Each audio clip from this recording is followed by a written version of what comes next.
Listen, man, shout out to Facts and Stacks podcast. Yo, you dropped the camera. You got to keep it up, baby. I got to stop it. Let me show you how to operate.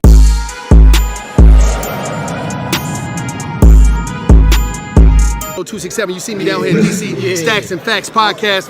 Check them out. 267 Facts and Stacks podcast. Okay. Subscribe right now. Check them out. Tune in, and it's just like that. Back in It'll Make It Clear, it's your host Rob Lowe bringing y'all the first episode of season 6. We back to it. Coach got a little new beat on him. You know what I'm saying? Might need a different bop this season, but hey, we're gonna throw out a few of them. People know how they feeling. You know how you feeling though? Hey man, I'm feeling good. It's the beginning of season 6. Come on, man. You been here from the beginning. You know how big this is for us, man. We're going to keep pushing, and we're going to try to make it a 60. You hear me? Yes, sir. Keep pushing it, man. Yes, Let's sir. get it. Keep it going no matter what. And today, we're going to be previewing this Thursday night football game, right? We got the Miami Dolphins in Cincinnati versus the Cincinnati Bengals. Coach, how you feeling about this game? This is how I feel. Now let's break it down. This season has been random, but this is how I feel. I feel as though this is going to be a high-scoring game. I feel as though both of these teams have offense. Like, let's think about it. The Cincinnati Bengals leading wide receiver last week was Tyler Boyd. You still got T. Higgins and Jamar Chase. Like, anybody could go off in that offense, even Joe Mixon in the backfield. So I feel as though they still getting their feet up under them. Miami just been off to a great start with their offense. Let me say that. Tua is second in the league in passing yards, and we know that's a big reason of Tyreek Hill and Jalen Waddle. So I feel as though this is gonna be an explosive game this week. It's gonna start off the week crazy, and I'm hoping for the best, man. Definitely am too for this one. I hope it's a good game. No matter what we talking about today, all I need to see is a good game on a Thursday prime time. Let's talk about the Dolphins a little bit. Start off, cause he's scoring 28 points a game, right? Like you said, two are going off, but they 31st in the league in rushing. I peeped that. Now, Myles Gaskin, who was they starting running back the last couple years, led them in rushing the last couple years. I'm looking for him all over the internet, Google, bruh, everywhere. I had to go to fantasy to find out this man healthy, and they just not playing. They do got Chase Edmonds out there from Arizona. They do got Raheem Mostert that came from the 49ers and all that. But Myles Gaskin might need to get a couple touches in this game because it's like, I don't know if Tua, I already told you I feel like he on his way to being a top 10 quarterback this season. But you don't want to put too much on his plate neither to the point where you just relying on him to throw the football. So they might need to mix that up, get the ground game going a little bit. What you think?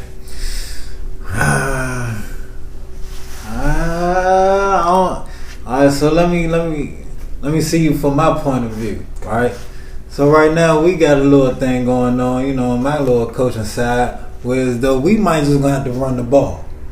Our wide receivers don't look like they up to par in our offense, so we might just gonna have to run the ball. Miami might be thinking the same thing on the opposite side. You got Tyreek Hill, you got Jalen Waddle. If you get a little screenplay here and there to them on the outside, that's just like running the ball.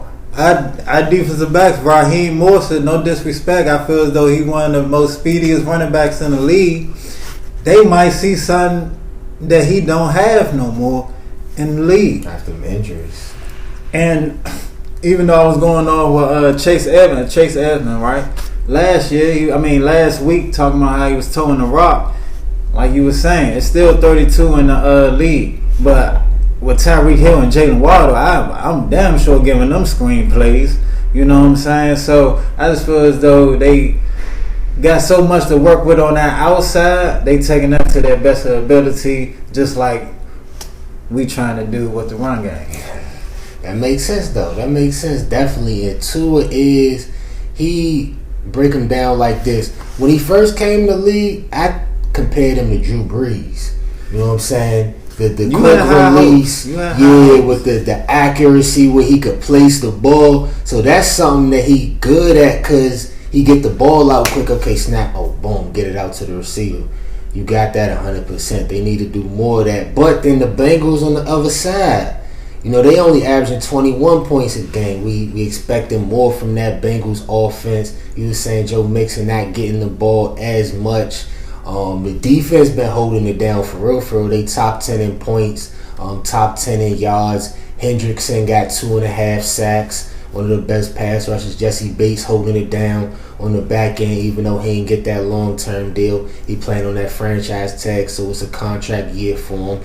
You know what I'm saying? And that's going to be the two that two are going to have to watch. Hendrickson, the Bates, you know what I'm saying, the depth of coverage that they get.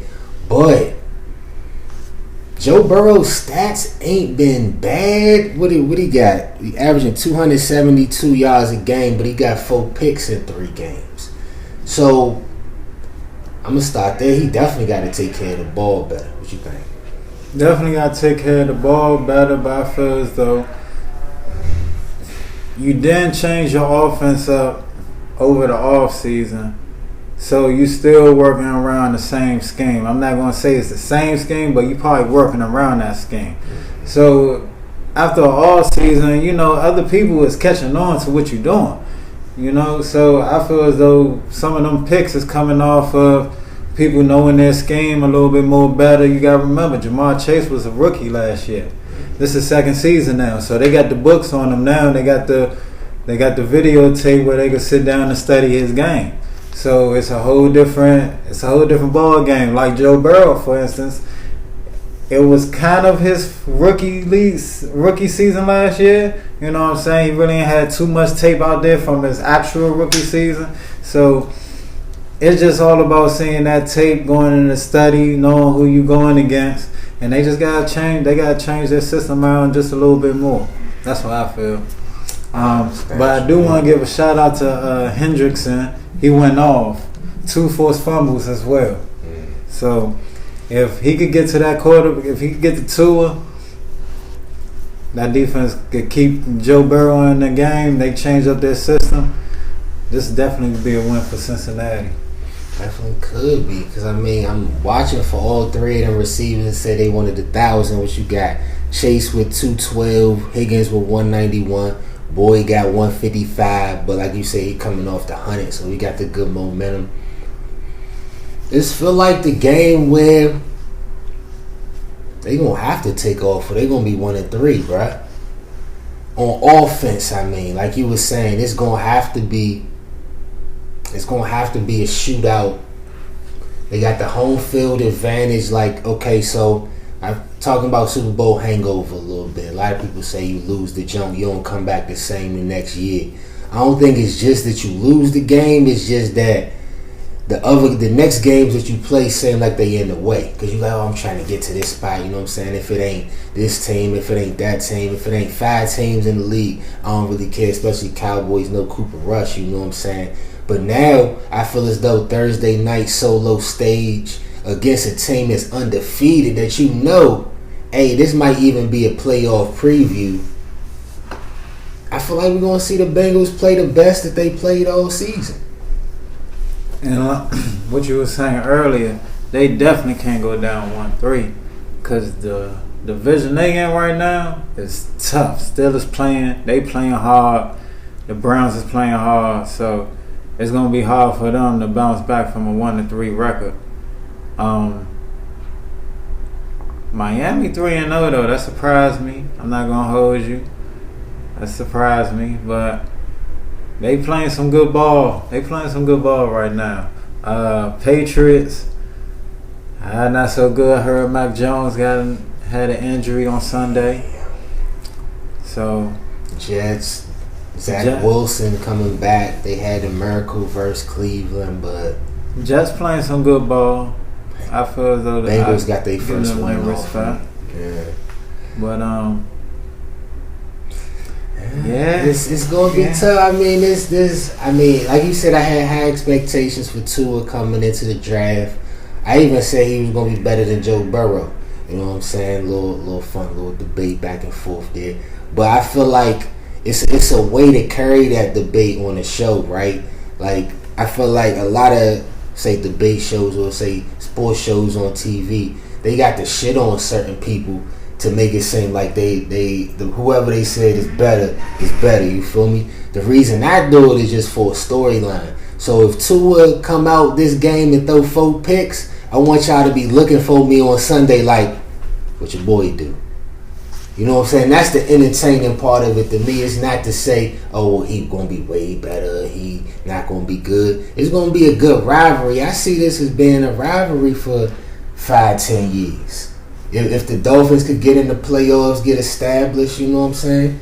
What am I saying? That old Alabama LSU matchup again. But what's your thoughts on them two, though? Tua, I do want to give him more credit than what I've been given.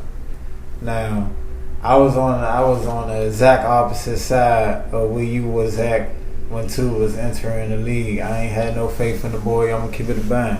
I ain't had no faith in the boy. I think he couldn't pull it at all. But as I'm watching these games, he do got a nice little arm. He know how to move around in the pocket. He get it to his wide receivers. He gets it there. That's all that matters. You know what I'm saying? He got a nice little zing on there, and he coming into the offense. So I'm gonna give him respect. Joe Burrow. I don't want to say I told y'all so, but it's hard to try to play the same. We talking about the NFL. We talking about the best of the best. We talking about the best coaches that's even on the off season. They still studying. Like, so when you come into that next season, you got to bring a new, different type of flavor into the mix. And I don't see that with Cincinnati. That's why I feel as though they so rocky right now. But when they find that, hopefully when they find that, you know, I'm hoping that they get better on that offensive side. And hopefully this be the week. So I'm going with Miami. Woo. You know I need numbers. I'm going with Miami. I feel as though this going to be a tough game.